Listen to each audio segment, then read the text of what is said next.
Que mientras recorríamos el diario nos enteramos de la muerte del nene San Filipo y de la Chunchuna Villafán. Muchos de los que están acá, pero el nene San Filipo y la Chunchuna estaban en el avión que trajo a Perón en el 72. Entonces,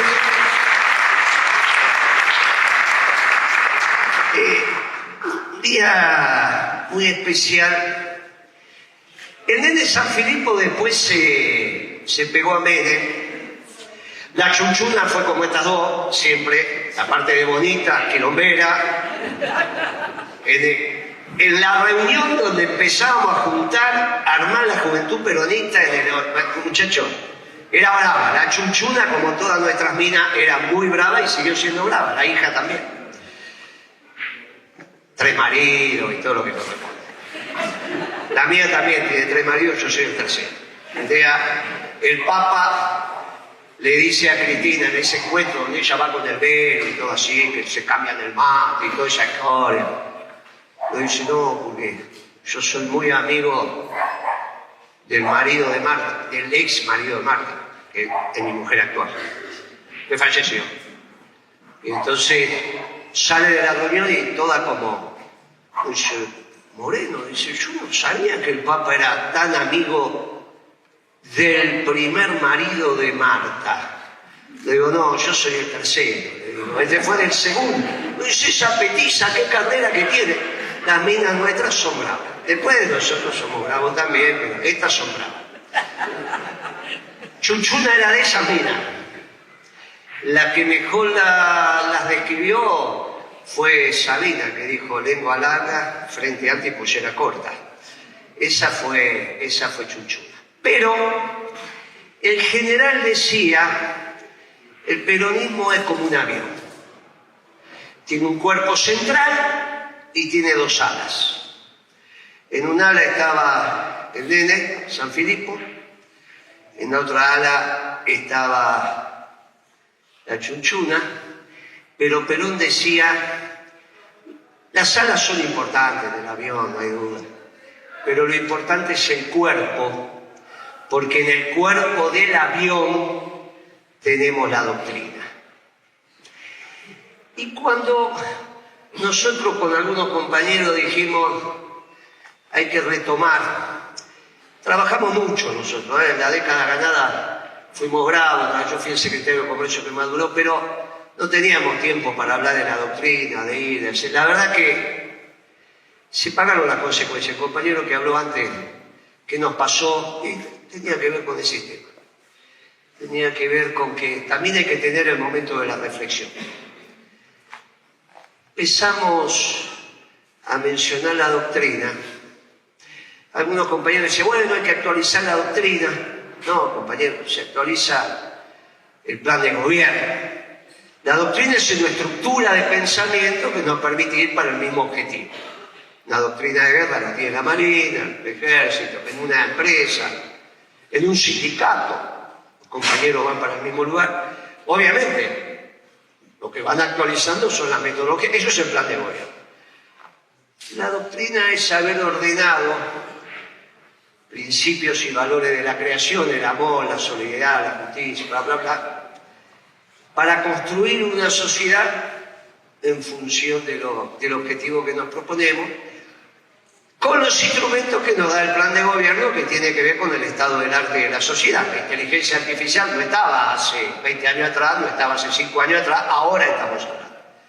Entonces, no sería lógico que no fuéramos de este plenario sin contestar algunas cosas que están pasando. Por ejemplo, hay un compañero que dijo, el mundo va a crecer en los próximos años 6, 7, 8% anual, pero vamos a perder trabajo. Lo dijo José Cuello, lo estuvo diciendo por ahí. Hay muchos compañeros que están pensando esto.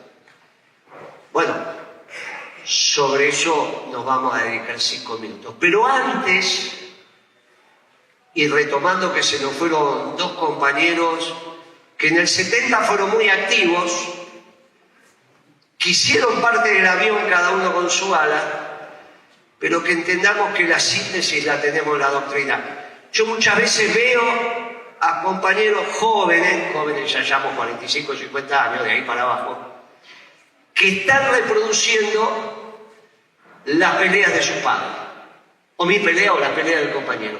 Y gracias a Dios los hijos no heredan las peleas de los padres.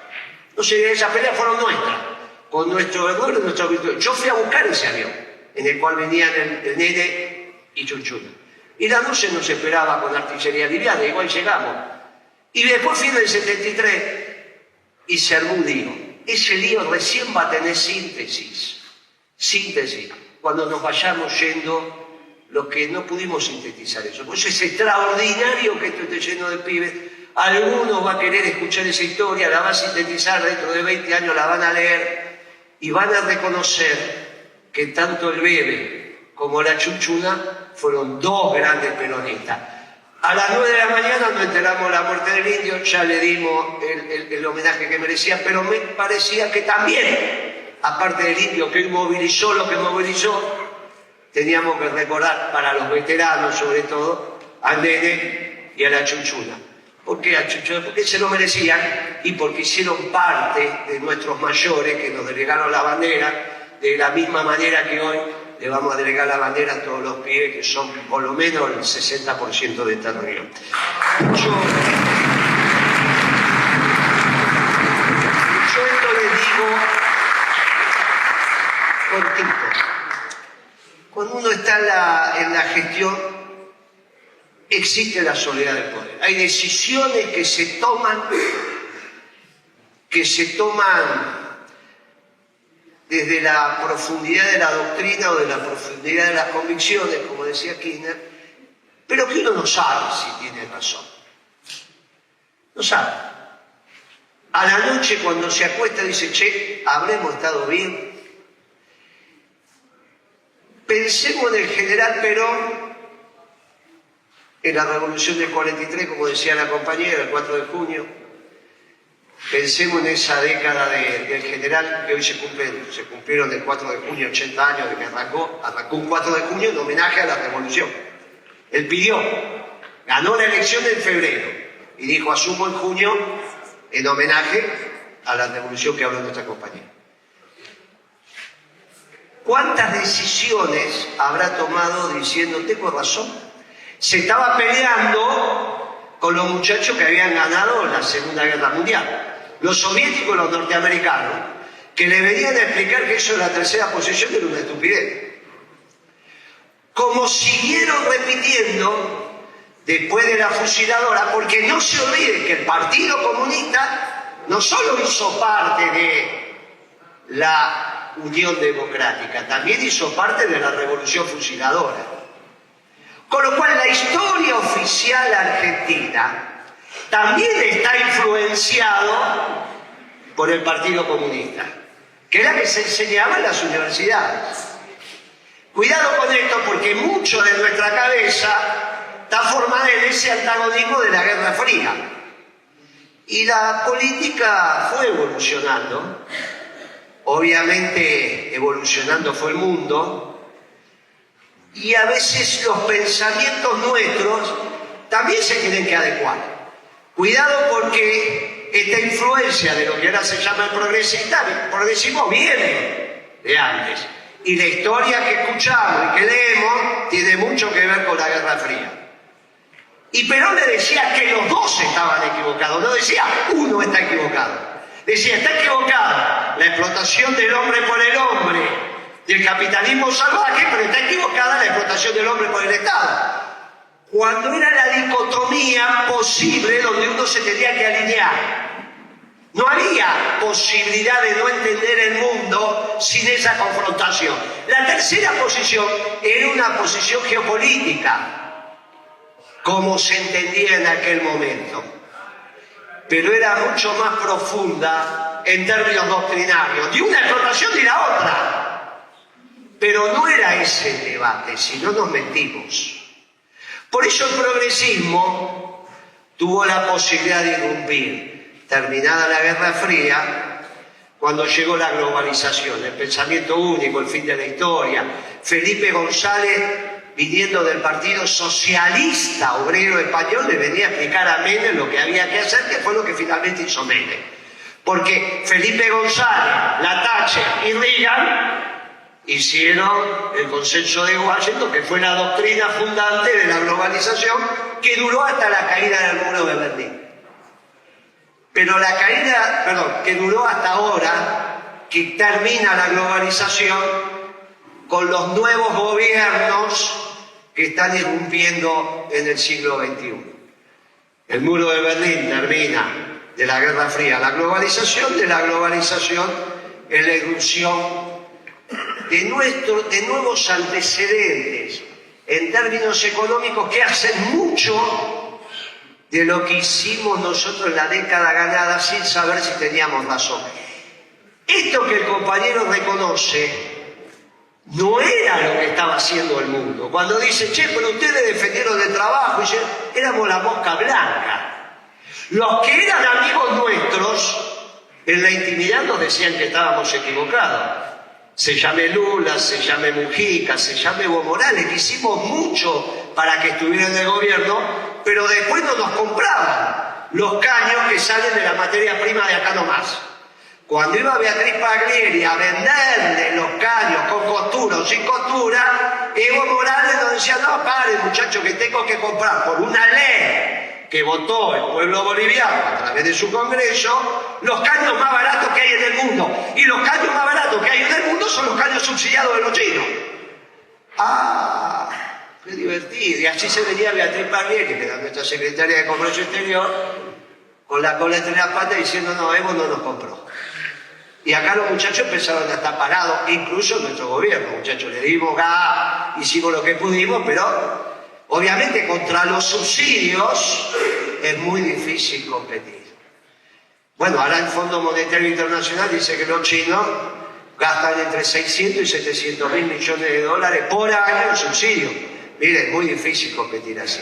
Por eso esta historia de ser pro-chino lleva atrás el problema de la desindustrialización argentina. No es que es un temita de que me gusta más, me gusta menos. Es un problema de que la manufactura china está terminando con la manufactura en todos aquellos pueblos que tuvieron alguna industrialización relevante como la Argentina. Hay pueblos que reaccionan, nosotros reaccionamos la década ganada y hace 12 años por ahí que estamos totalmente dormidos. Y estamos entregando nuestro mercado. Como dijo la compañera que hizo cuenta, parece que arranca por el 14. Entonces, esto es muy importante porque es lo que estamos discutiendo ahora, cómo va a ser el futuro. El primer elemento es, muchachos, parecería ser que tuvimos razón. Tuvo razón Perón en su gestión, tuvimos razón nosotros que nos articulamos con aquel gobierno en la doctrina de la defensa de lo nacional, y parece que hoy el mundo defiende lo nacional. Les digo esto porque la próxima generación, que va a tener muchos cuadros de gobierno, algunos veteranos, pero muchos cuadros de gobierno formándose, va a ser la primera generación de peronistas que va a estar con el mundo, que si no es a favor, al menos no va a estar en contra.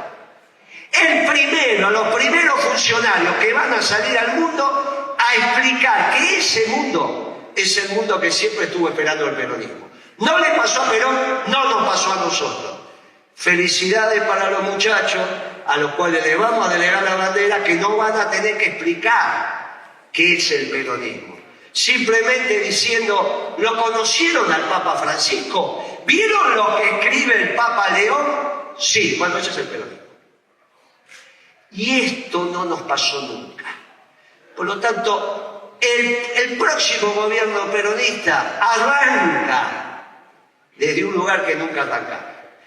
Dicho esto, y poniéndonos en el primer día de gobierno, después que hicimos todo lo que dijo Horacio y que dijeron los compañeros para ganar la elección, ya ellos ganaron la elección, por lo tanto, nos ponemos en el primer día de gobierno. Obviamente que va muy... Hay que invitar a los compañeros, muchachos. Esta discusión de dudar, muchachos, no vamos a hacer la discusión sobre la justicia, eso se lo dejo a otros compañeros. Ellos tienen el derecho de hacer esto, nosotros tenemos el derecho de hacer otra cosa. Y entonces vamos a indultar a los compañeros como Trump indultó a los que fueron sobre el Congreso, como en Brasil se discute el indulto de los Bolsonaro, como en Israel se discute el indulto de Netanyahu, y nosotros no tenemos ningún problema en venir acá y decirle, mire, el decreto número 1 es que vamos a designar los ministros, el decreto número 2 es la libertad de todos aquellos compañeros que han estado presos por juicios amañados, juicios complicados, juicios difíciles, y vamos a plantear un gobierno de unidad nacional. Terminando.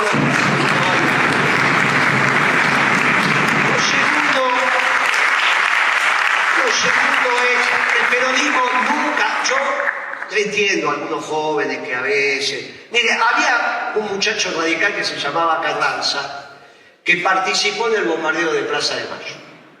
Son los famosos comandos civiles de los radicales, esos eran todos radicales.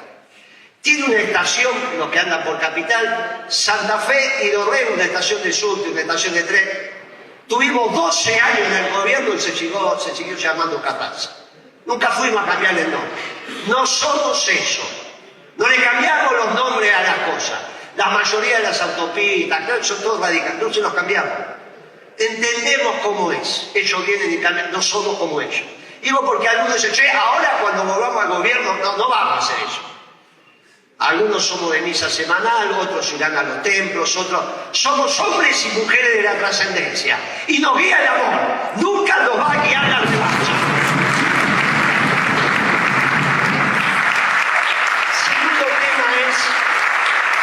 Segundo tema es cómo industrializarlo. Miren, no es muy complejo, ya lo hicimos, lo vamos a volver a hacer. Ahora el mundo lo facilita. Hay que resolver el tema de la matriz energética, como dijo la compañera. El tema energético para un país como la Argentina es sustantivo, porque tiene que ver con la rentabilidad de todas nuestras empresas. Por lo tanto, eso no es complicado de resolver. Y tenemos que generar la demanda en el mercado, que esto se genera poniendo de vuelta una relación lógica y razonable entre los ingresos populares, que son sueldos, salarios, jubilaciones y pensiones, y el precio de los alimentos básicos. Che, Moreno, ¿qué son los alimentos básicos? Muy fácil, muchachos, van ahora, abren la heladera y lo poquito que hay son alimentos básicos. Ahí nadie va a decir el lomo, ni vamos a ir con el queso brie, ni vamos a ir con el pancito no sé de qué. Muchachos, todos sabemos lo que son los alimentos básicos. Se entendió en nuestro gobierno, lo entendieron los empresarios. Salió una nota el otro día en Infobae que decían las empresas alimenticias, estamos haciendo morenismos y Moreno, porque decían, no, los productos básicos no los aumentamos. Y con el premium compensamos el margen en promedio para que nos den. Esto es lo que hicimos. Dejame, porque si vos me subís los alimentos básicos, me bajás el poder adquisitivo del salario. Entonces es muy sencillo, no es complicado. ¿Se hace en el mundo? Sí. Después que lo hicimos nosotros. Lo vamos a volver a hacer, es muy sencillo. Está la experiencia y entendemos cómo se hace. Que hay que resolver el tema de seguridad, como dijo uno de los compañeros, el primero que habló, pero es obvio. ¿Vamos a venir a Zárate a solucionarlo? No, muchachos. Acá, ¿saben dónde vamos a ir? A Nordelta. Hay que ir a Nordelta y hacer la cosa. Ahora, en Nordelta se van con los atributos del poder. El mismo día, con la banda y con el bastón, al Zoom, va a haber un Zoom que lo va a articular y se hace la reunión que hay que... Y se terminó. ¿Por qué? Porque lo dice el peronismo con el pueblo movilizado. Y se terminó. Y ante el principio de autoridad, esto funciona así. Y se reconoce el principio de autoridad. Y el peronismo ejerce la autoridad, sin revancha, pero lo ejerce. Esto está permitido, esto está prohibido. Y se terminó. Y lo entienden todos. Esto no, porque tiene jueces, tiene fiscales, muchachos, al presidente no hay voz de mando que pueda, si quiere ejercer la autoridad. Por lo tanto, esto se va a resolver y después se daría para todo el país. Es cierto que dijimos también que hay un tema extremadamente complicado, que es el síndrome de abstinencia. Y el síndrome de abstinencia lo vamos a tener en nuestras familias. Si no, no nos miramos. Entonces, como el síndrome de abstinencia lo vamos a tener en nuestra familia, la comunidad se tiene que ocupar del síndrome de abstinencia. La comunidad. Y la comunidad es lo que el concepto central de la última encíclica de León. Hay que leerla despacito, hay que leerla. Es la encíclica más justicialista que he leído, es extraordinaria. Y entre otros temas, aborda la inteligencia artificial. Cuando un compañero presupone que el mundo va a crecer y que va a disminuir el trabajo, y que parece ser el sentido común, no, porque viene la automatización, y entonces ¿cómo lo resolvemos? Porque las máquinas, porque era la autonomía. Uno dice, mirá, esta certeza de que la doctrina peronista es verdadera se diluye. Porque la doctrina lo que dice es que hay una sola clase de hombres, los que trabajan. Y si el mundo crece sin trabajo, estábamos equivocados. Problema muy serio.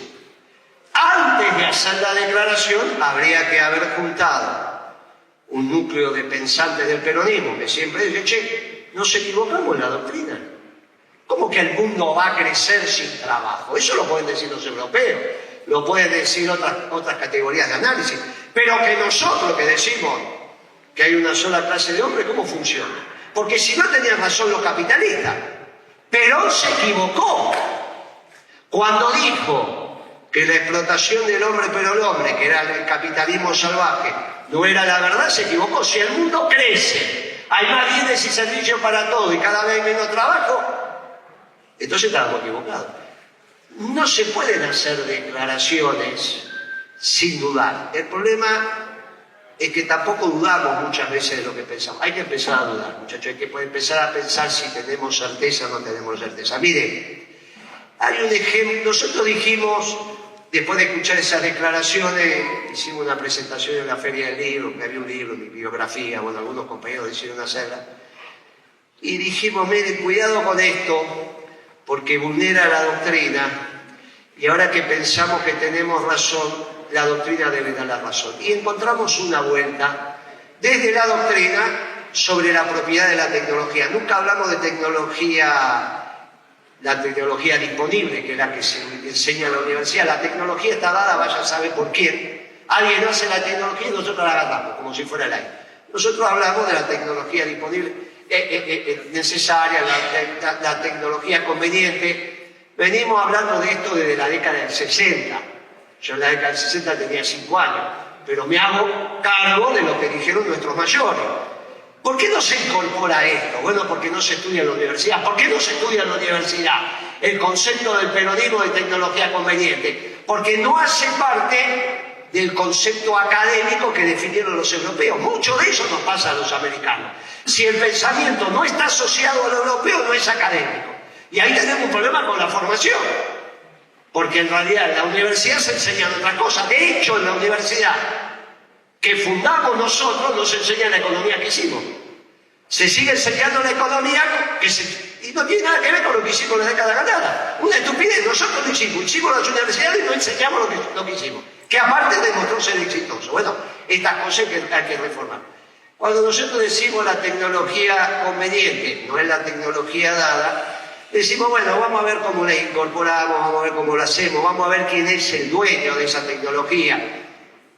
Resulta que esto lo venimos diciendo hace 60 días, más o menos, un poco más. La semana pasada, Samsung, Corea del Sur, copió nuestro modelo de desarrollo en la década del 60. Copió el modelo de desarrollo peronista. Esto de grandes empresas por rama de producción que crecieron con el auspicio, eso se le ocurrió al general. Cuando lo llamó a Ditela, el padre de todos que ustedes conocieron, le dijo, ¿vos sabés hacer caño? No, nunca hice caño. Empecé a hacer, pues vamos a hacer el gasoducto San Martín, que era el que traía el gas por primera vez de Comodoro Rivadavia a Buenos Aires. Pero como las nuestras no sabían cocinar con cocina a gas, ahí apareció la que todavía cuando era grande empezábamos a ver, doña Petrona, que fue un invento del peronismo para enseñarle a cocinar a las nuestras, de cómo se cocinaba ya no en la cocina universal, que era la que sabían usar, sino con a gas. Doña Petrona y su asistente. A su asistente, muchos años después, en la década ganada, nos sobraban las menudencias. Cuando uno tiene más plata, ya no come las menudencias y nos olvidamos de comer menudencias. Si ustedes buscan los programas, los van a ver que empezamos otra vez al guiso de arroz con menudo, a hacer el hígado a la veneciana, y se pasaban por Canal 11, porque había que consumir eso también, muchachos, había que, también, todo eso también es un proceso educativo que en general lo supo hacer, y nosotros lo supimos hacer sin poner el escudo, simplemente generando conciencia. Cuando Perón le dice a Ditela, al viejo Ditela, vas a hacer caños, los hizo. Y son los caños que todavía hoy están trayendo ya. Eso, en la década del 60, lo copian los coreanos. Miren dónde llegaron los coreanos del sur. Hace una semana, 10 días, los muchachos de Samsung, que tienen que ver con los semiconductores, y son semiconductores o los chips de menor calidad, son los que van en los celulares, no hay ninguna cosa muy compleja. Para esas cosas complejas los norteamericanos, algo en Europa, o Taiwán, o ahora dicen los chinos, yo tengo muy duda. Pero no son los coreanos. Decidieron hacer un paro. Y no sé por qué, pero iban a hacer un paro de 19 días. Vaya a saber por qué 19 días. ¿Vos hiciste un paro de 19 días? ¿Sí? ¿Todo de golpe? Bien, acá con 2 días casa. Estos tipos dijeron 19. Se armó lío bárbaro en Samsung. ¿Por qué era el paro? Porque incorporaron la inteligencia artificial. La inteligencia artificial generó productividad, bla, bla, estaban echando gente, esto, aquello, allá. ¿Cómo terminó la historia? Terminó en un acuerdo entre el sindicato y la patronal, que en este caso es Samsung, con un bono para cada trabajador de ese departamento vinculado a la inteligencia artificial y semiconductores y bla, bla, bla, bla, de $330.000 para cada trabajador, $330.000. ¿Cómo siguió? Aumento de salario del 20 y pico %, de arranque. ¿Cómo sigue? Todos los años van a tener un bono que va a ser pagado en acciones de la compañía. O sea que los trabajadores pasan a ser dueños de la herramienta de trabajo, del facilitador de trabajo a través de esas acciones. Yo les quiero decir a ustedes, porque estas son cosas que nunca les he explicado, que en el segundo gobierno de Cristina, nosotros cambiamos la ley del mercado de capitales y autorizamos a los sindicatos, por ley, aprobada en el Congreso, que podían gestionar el ahorro de los trabajadores en el mercado de capitales.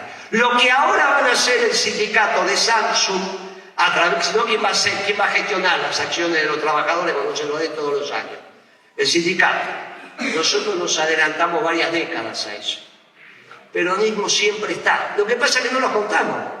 Se laburó tanto que nunca contamos que cambiamos la ley del mercado de capitales, que cambiamos la ley de quiebra, y los jueces estaban obligados a aceptar el plan de negocio de los trabajadores si era rentable como primera oportunidad para que la fábrica no cerrara. Todas estas cosas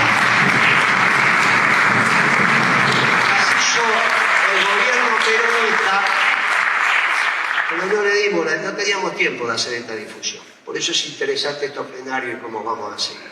Miren, la inteligencia artificial, como dijo el Papa León, es una herramienta que facilita el trabajo. Cuando empezamos a hacer pozos, los muchachos lo hacían con las uñas.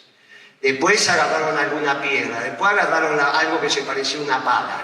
Después hicieron la pala, ahora lo hacen con retroexcavadora y nadie pensó que eso terminaba con el trabajo. La inteligencia artificial, como dice el Papa, no nosotros solos, es una herramienta que facilita el trabajo. No anula el trabajo, no reemplaza el trabajo. Porque el trabajo, dice el Papa, no solo el peronismo, es el centro de la construcción de la sociedad. Ella dijo, es ordenador, es el centro de... te ganarás el pan con el sudor de tu frente. Esta encíclica del Papa le da al peronismo la contención y la iluminación universal. Por eso es el espacio escrito más importante para iluminar lo que es el peronismo en el mundo. La encíclica empieza a ser una encíclica que va a durar décadas, pero que nos facilita a nosotros los debates en el mundo. Cuando nosotros dijimos en la Feria del Libro de la última, miren que todos los trabajadores tienen mucho... Los compañeros, otra cosa es que lo diga el Papa. Y esto es lo que tenemos que reconocer. Cuando nosotros decimos, miren que los trabajadores pueden... Y otra cosa es que pase el Samsung. Porque estos ejemplos nos permiten a nosotros también ratificar que estamos en el camino correcto. Y nos permite ratificar que los que están equivocados son los progresistas, son los prochinos, porque si el Partido Comunista China es el futuro del mundo, la doctrina peronista está equivocada. Si el Partido Comunista Chino es lo que te tenés que reflejar, entonces nosotros estamos de más. Y el hombre no es cuerpo y alma, y la Argentina no es cuerpo y alma. Sin embargo, nosotros sabemos, porque la historia reciente nos lo está ratificando, que somos cuerpo y alma. Entonces no es esa alianza la alianza adecuada. Cuando empezamos a ordenar esto, nos encontramos con un peronismo que va a incentivar la producción, va a incentivar el trabajo, va a tener una alianza geopolítica correcta para recuperar el 25% de nuestra superficie que la tienen intrusada los británicos, esto es Carlos III. Nosotros, los ingleses, llámenlos adversarios, llámenlos enemigos. Mientras estén en mi casa son mis enemigos. En el momento que se vayan son nuestros adversarios. Pero mientras estén en mi casa son nuestros enemigos. Son nuestros enemigos los ingleses. Son nuestros enemigos los ingleses.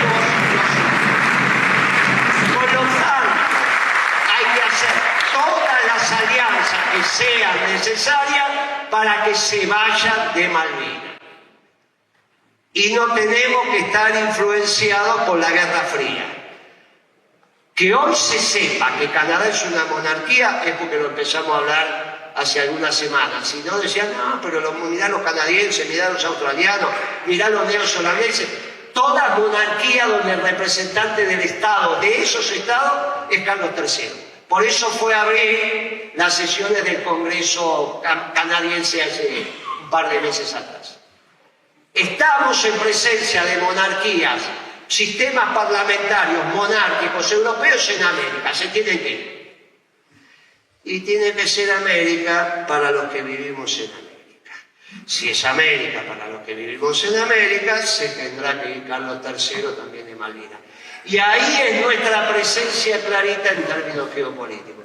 Muchachos, esto para nosotros es un ABC elemental. Esto es defender el interés nacional, junto con el trabajo y la producción. El mundo lo facilita, lo empieza a facilitar y esto es muy importante. El Papa acaba de escribir un documento fundacional en este nuevo mundo y en la confrontación de la batalla cultural. Sí. ¿El gobierno de Milei plantea la batalla cultural? Sí. Este chico que vino y nos plantea que en realidad se vino a comprar una mansión de 12 millones de dólares y que lo que quiere hacer es un gobierno mundial de las empresas y bla, bla, bla, bla. El Papa sacó la espada y es la encíclica. Y si el Papa sacó la espada, como aquellos viejos papas que iban al frente de sus soldados, nosotros nos encolumnamos en esa batalla cultural del lado del bien, porque estos son los del lado del mal. Pero casualmente somos la única doctrina que, basados en esos principios doctrinarios, construimos planes de gobiernos que administran la cosa pública atendiendo al bien común. Cuando el presidente dice que el bien común es obra del demonio, el Papa cita cada 10 párrafos el bien común. Y nosotros decimos que la derivada natural del bien común es la justicia social. Y resulta que es una de nuestras banderas. Nunca estuvimos en actitud de entender que teníamos la verdad como la tenemos ahora. A los compañeros que torturaron, que fusilaron, tenían ese pensamiento profundo de pelear por la verdad. Pero dudaban. ¿Cómo no iban a dudar si el mundo iba para otro lado? Ahora saben que su duda se transforma en certeza. Como lo mismo que estamos haciendo nosotros cuando entregamos la bandera.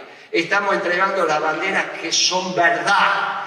Y cuando uno es un combatiente de la verdad, muchachos, vale por muchos.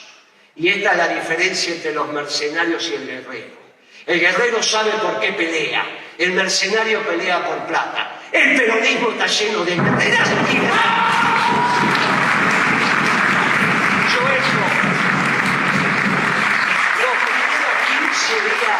los primeros 15 días del próximo gobierno peronista van a ser muy divertidos. Van a ser bien divertidos. Yo le digo, duerma un poquito, háganle caso a los curas o a los pastores cuando digan, miren que el hombre pasa, golpea 2 veces. Y si no está, sigue de largo. Así que a dormir con un ojo abierto. Los primeros 15 días de gobierno van a ser muy divertidos. Porque a los 6 meses del próximo gobierno peronista cambió el aire, cambió la felicidad. Vamos a construir una felicidad para todo nuestro pueblo. Vamos a ser un ejemplo para los pueblos del mundo y todos los pueblos del mundo. Los días más felices fueron, son y serán